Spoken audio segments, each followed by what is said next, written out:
Dan kita akan langsung memantau bagaimana kondisi pengungsi akibat erupsi Gunung Semeru. Kita akan temui jurnalis Kompas TV Via Irmar di sana. Via, bisa disampaikan Anda saat ini berada di posko pengungsian mana dan bagaimana kondisi pengungsi erupsi Gunung Semeru ini?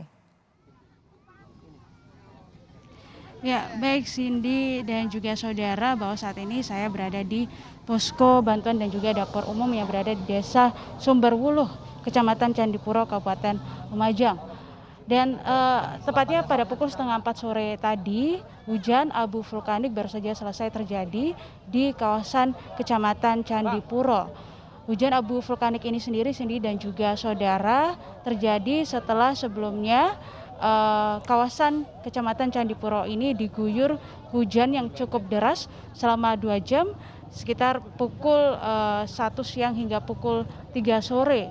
Dan akibat dari hujan abu vulkanik ini mengakibatkan sejumlah jalanan di sepanjang jalan di kawasan Kecamatan Candipuro ini ditutupi oleh hujan abu vulkanik. Selain itu juga sejumlah atap rumah warga juga tertutup oleh abu vulkanik. Dan hal ini pun mengganggu aktivitas warga, di mana warga terganggu penglihatannya, terutama bagi mereka pengendara baik itu sepeda motor maupun mobil, sehingga ketika melewati kawasan Kecamatan Candipuro, warga maupun juga masyarakat yang datang untuk menyalurkan bantuan perlu hati-hati, harus hati-hati dan wajib mengenakan masker berlapis karena memang abu vulkanik ini cukup membahayakan bagi kesehatan. Bahkan tadi pun juga saya sempat pergi ke dusun yang lebih atas lagi, tepatnya di dusun Kampung Renteng yang masih berada di Desa Sumberwuluh, di mana jaraknya sekitar 6 km dari tempat saya mengabarkan saat ini di posko bantuan, di mana di dusun Kampung Renteng ini sendiri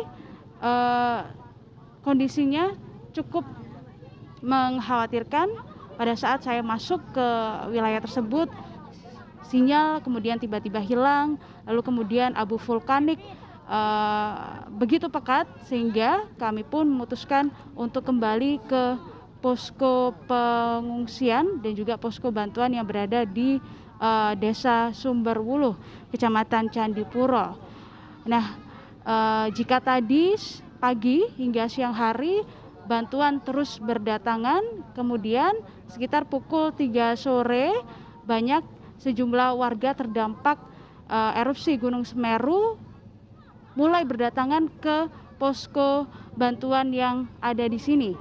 Saya akan menunjukkan kepada Anda bagaimana situasi posko bantuan yang saat ini sudah mulai didatangi oleh sejumlah warga terdampak erupsi Gunung Semeru, di mana saat ini masih ada satu tenda khusus yang disediakan untuk para pengungsi untuk mengungsi.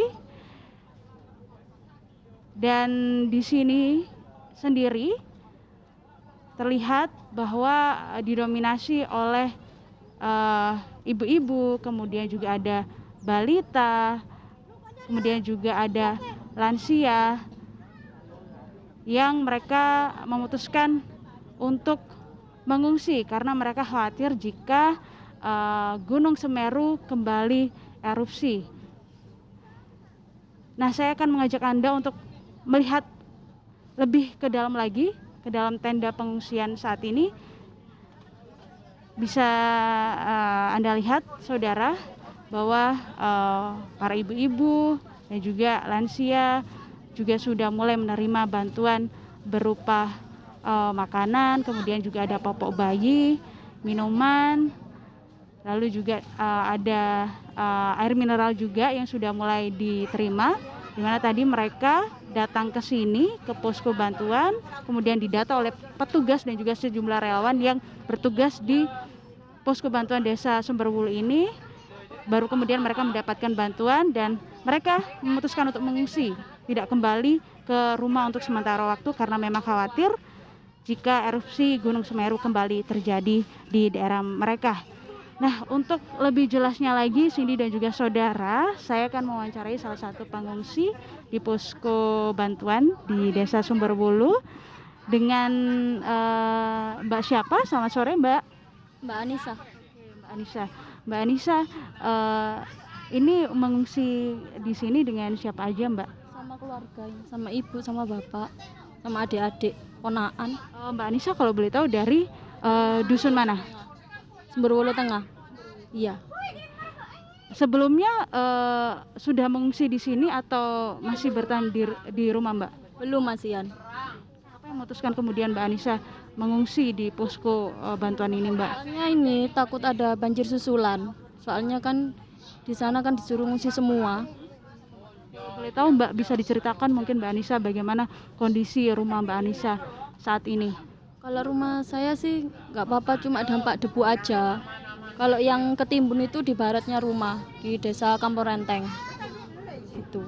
Debunya berarti di atap-atap rumah atau sampai masuk ke dalam rumah Mbak? Kalau di rumah sih enggak, cuma di depan aja. Iya, tapi itu debunya tebal di rumah. Sampai gelap gulita kemarin. Iya. Gelap gulita itu bagaimana Mbak Anissa pada saat itu? Apa yang dilakukan oleh Mbak Anissa pada saat itu? Enggak ada tanda-tanda. Soalnya kan enggak ada hujan, tapi cuma ada kabut tebal. Terus itu hujan, terus gelap gulita itu sama mati lampu. Iya. Jadi Mbak Anissa datang ke sini sekitar jam berapa Mbak? Ke sini. Tadi pagi pas hujan itu, kan kalau hujan kan takutnya ada banjir, jadi disuruh ngungsi semua. Berarti di kawasannya Mbak Anissa kalau misalnya hujan dilewati banjir laharkah atau seperti apa? Belakangnya rumah sih, kan laharnya kan ada jalannya sendiri sih. Jadi tanggulnya itu jebol. Jadi takutnya itu ke itu penduduk, rumah-rumah penduduk gitu. Tanggulnya itu berada tepat di belakang rumahnya Mbak Anissa. Iya, di belakang rumah, tapi agak jauh sih. Kira-kira jaraknya berapa meter Mbak jaraknya antara tanggul yang jebol itu dengan rumahnya Mbak Anissa?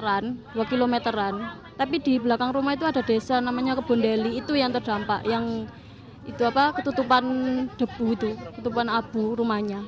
Tertutup. Mbak Anissa di dalam satu rumah tinggal bersama dengan siapa berarti? Sama ibu, sama bapak, sama adikku 5. Semuanya sudah mengungsi ke sini. Sudah mengungsi di sini semua. Jadi waktu datang ke sini naik apa Mbak kalau boleh tahu? Naik sepeda tadi. Iya, pas hujan. Iya. Sambil bawa ini anaknya. Ini anaknya tante saya, ponakan saya. Ini tadi sudah mendapatkan bantuan apa saja Mbak Anissa? Alhamdulillah tadi makanan sama pampers, ini sama ini apa? Ciki-ciki gitu, makanan ringan buat anak-anak gitu. Sama Kebutuhan apa yang paling dibutuhkan atau yang paling penting menurut Mbak Anissa yang saat ini belum bisa didapatkan atau susah didapatkan oleh Mbak Anissa dan juga keluarga yang sedang mengungsi di sini Mbak? apa ya? Soalnya sudah ada semua sih. Baju-baju juga sudah ada di sini. Tadi dikasih baju, sandal gitu, makanan. Masker? Nasi banyak. Masker juga dikasih tadi. Masker dan obat-obatan cukup ya Mbak? Iya, obat-obatan sih belum ada sih, masih yang di sini. Tinggal obat-obatan aja. Kalau makanan sih sudah ada semua. Rencana kedepannya seperti apa Mbak? Nanti malam apakah tetap tinggal di sini atau kembali ke rumah Mbak? Masih di sini sih kayaknya sampai besok. Soalnya takutnya hujan juga lagi. Gak tenang nanti kalau tidur. Takutnya iya. Terima kasih banyak Mbak Anissa. Baik, memang kalau kita melihat di dalam pengungsian ini juga banyak lansia, ibu-ibu dan juga anak-anak yang masih kecil, masih di bawah 5 tahun juga ada juga. Nah ini kita bisa melihat bahwa mereka sudah menerima bantuan berupa makanan, kemudian juga ada pampers juga, popok bayi, lalu kemudian tadi saya melihat juga ada masker juga, air mineral. Memang masker dan juga obat-obatan itu adalah dua hal yang sebenarnya sangat penting dibutuhkan oleh warga yang sedang terdampak erupsi Gunung Semeru pada saat ini, mengingat kalau kita melihat cuaca dari tadi siang hingga sore hari ini mendung, gerimis, yang kemudian akhirnya menyebabkan hujan abu vulkanik yang mengharuskan warga harus memakai double masker harus memakai masker berlapis paling tidak, karena memang abu vulkanik ini sangat membahayakan bagi kesehatan mulai dari anak-anak hingga orang dewasa. Nah, Cindy dan juga saudara, memang kalau kita berbicara Desa Sumberwulu ini merupakan salah satu dari 3 desa yang paling terdampak di wilayah Kecamatan Candipuro sendiri. 2 desa diantaranya yaitu ada Desa Penanggal dan juga ada Desa Sumbermujur. Di sini selain ada posko pengungsian di mana masyarakat bisa mengungsi, di sini juga ada posko bantuan dan juga dapur umum yang bisa dimanfaatkan oleh warga terdampak erupsi Gunung Semeru, di mana dari tadi siang hingga sore hari ini bahkan banyak sekali lapisan masyarakat yang berdatangan ke posko ini untuk mendistribusikan bantuan, baik itu bantuan berupa logistik, seperti kebutuhan pokok, beras, telur, air mineral, lalu kemudian juga ada mie instan, terus kemudian juga ada selimut, lalu ada sandal juga ada, dan lain sebagainya. Dan bantuan tersebut hingga saat ini masih terus dilakukan penyaluran oleh sejumlah relawan dan juga petugas yang ada di sini, di mana ada 2 cara penyaluran atau pendistribusian bantuan yang dilakukan oleh petugas terhadap warga terdampak erupsi Gunung Semeru. Yang pertama, warga diperbolehkan untuk datang langsung ke posko bantuan dan memberitahu kepada petugas apa saja kebutuhan yang dibutuhkan. Baru kemudian mereka bisa kembali lagi ke posko-posko pengungsian yang sudah ditentukan. Atau cara yang kedua yaitu petugas berkeliling ke sejumlah titik pengungsian untuk mendistribusikan bantuan-bantuan terhadap mereka warga terdampak. Cindy. Via, ketika Anda melaporkan ini kan masih ada juga warga yang datang untuk mengungsi dari rumah mereka. Bisa digambarkan di beberapa tenda berikutnya, apakah tenda ini masih bisa memadai untuk bisa menampung warga yang masih berdatangan hingga sore hari ini di posko pengungsian Anda melaporkan? Ya, Cindy, memang untuk saat ini masih ada 1 tenda khusus untuk pengungsi, sementara tenda-tenda yang lainnya diperuntukkan untuk bantuan logistik yang semakin lama semakin banyak. Bahkan tadi pun akhirnya ada beberapa bantuan yang kemudian didistribusikan ke beberapa sekolah karena memang sudah tidak bisa menampung lagi. Kemudian di sebelah kiri saya selain ada bantuan posko bantuan logistik juga ada dapur umum yang sudah mulai melakukan aktivitas menyiapkan menu makanan bagi warga terdampak Gunung Semeru, terutama untuk makan malam nanti. Ada 3 tenda umum atau 3 dapur umum yang sudah disiapkan oleh petugas di sini. Ada dapur umum dari Kementerian Sosial, kemudian dari TNI juga sudah disediakan, dan juga ada dapur umum yang berasal dari pihak kepolisian. Dan ketiga-tiganya saat ini terus melakukan persiapan untuk menyiapkan makanan bagi warga terdampak erupsi Gunung Semeru. Selain itu juga, kalau saya bisa menunjukkan, Cindy dan juga saudara, selain ada dapur umum, juga di sebelahnya ada posko kesehatan yang berasal dari Dinas Kesehatan Provinsi Jawa Timur, di mana warga yang mengalami sakit atau mengalami sesak nafas bisa langsung menuju ke tenda tersebut karena sudah disiapkan sekitar 5 hingga 6 relawan yang akan memeriksa kesehatan warga. Tadi juga saya melihat ada beberapa lansia juga. Sebelum hujan mengguyur daerah Candipuro, ada sekitar 3 lansia yang datang, di mana satunya mengalami luka akibat jatuh di rumahnya sendiri sehingga harus dirujuk ke rumah sakit terdekat. Kemudian 2 lansia lainnya merupakan lansia yang terpisah dari anggota keluarganya yang ternyata mengungsi di tempat pengungsian yang lain, dan keduanya sudah dijemput oleh anggota keluarga mereka. selain bisa mengecek kesehatan atau melakukan pemeriksaan jika merasa badan kurang enak atau merasakan sesak nafas di posko yang sudah disediakan oleh Dinkes Jatim, warga juga dapat menuju ke puskesmas yang ada di wilayah masing-masing. Seperti di Desa Sumberwulu ini ada satu puskesmas, yaitu Puskesmas Sumberwulu, kemudian juga bisa menuju ke puskesmas yang lainnya, yaitu yang berada di Desa Penanggal, di mana di sana juga sudah disiapkan sejumlah tenaga kesehatan untuk memantau dan juga memeriksa kesehatan para warga terdampak, khususnya mereka yang berusia lanjut. Cindy. Via, saya melihat ada tim BPBD di sana, kemudian juga personel TNI. Bagaimana mereka berkoordinasi untuk bisa memberikan secara prioritas menangani warga terdampak erupsi Gunung Semeru ini?